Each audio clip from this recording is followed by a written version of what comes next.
ఏ సబ్జెక్ట్‌ని కొంచెం అంటే ఎకానమీని ఎక్కువగా కొంచెం ట్రబుల్‌గా ఫేస్ చేసారా? దానికోసమే మీకు efforts పెట్టాల్సొచ్చిందా?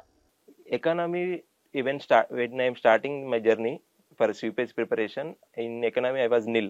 Nothing I know in economy.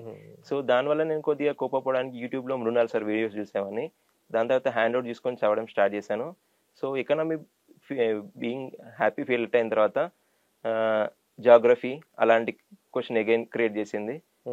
దానికి నేను ఆన్లైన్ రిసోర్సెస్ ఫాలో అయ్యాను. పాలిటీ ఈజీ అని కోపప్ చేశాను.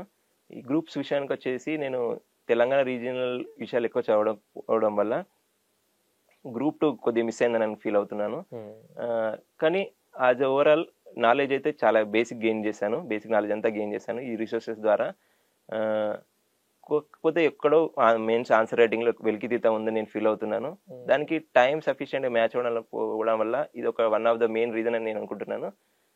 ఇఫ్ పర్మిట్స్ ఇన్ ఫ్యూచర్ దీంట్లో నేను సక్సెస్ అవ్వాలని కోరుకుంటున్నాను.